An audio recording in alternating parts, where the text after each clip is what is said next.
Hello again. I come to you very tired and pissed off with life, as usual, to give you yet another book review. Although one that I finished 2 weeks ago, so it might not be entirely accurate. Virginia Woolf's The Years. Look at this lovely arty cover art. Probably the least good in the series of 6 that they've made, but nonetheless very aesthetically pleasing.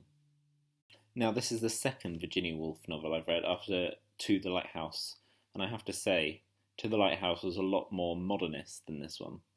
It sort of had a lot of scenes where the thoughts and feelings of the characters would be represented in quite dizzying flights of fancy, which is sort of Virginia Woolf's signature style piece.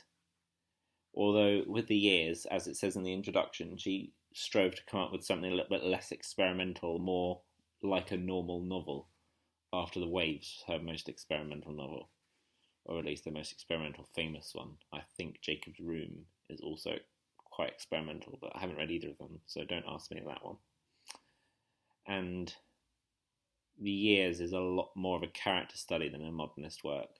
Obviously the two go hand in hand, but there's less strange goings on in the mind. It's more just naked emotion. On the one hand, this lack of modernist style does make it more difficult to fully develop the characters here. I feel like To the Lighthouse had a lot more interesting set of characters who were more well developed in the time they had, and that was almost half the length of The Years. So there's a slight flaw in Virginia Woolf's sort of emphasis on realism here. It's that she didn't quite manage to give each of her characters a unique personality in the same way as she does with her signature modernist style. However, one thing this novel does do really well, slightly not as well at the end because of the last scene at the party, is very drawn out, is that it creates a lot of small pockets of mood. Each one is very different from the last.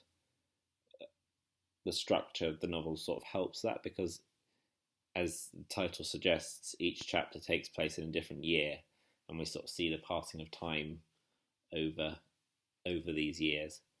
And while the passing of time isn't always quite as evident as you would expect it to be after the amount of time that's passed, we do see these characters age, and each part of their life is very different, has a completely different mood, perhaps even a different message behind that mood.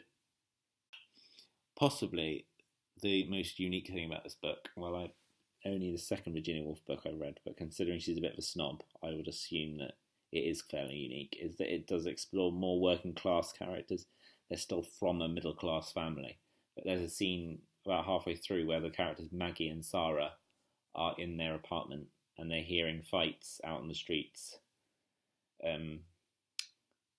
They're obviously in quite a rough neighbourhood, and Virginia Woolf is so middle class and so concerned with having a room of one's own and going to cocktail parties, and that's sort of her major flaw as a person, if not as a writer, is her snobbery. So it's interesting to see her exploring a more working class angle in this one. And despite not having as many flights of fancy and interesting metaphors, I think someone described To the Lighthouse as sort of like a David Lynch film, but a lot less disturbing. But a lot of the surreal ways of expressing emotion could be used in a sort of David Lynch style film if it was made into a film.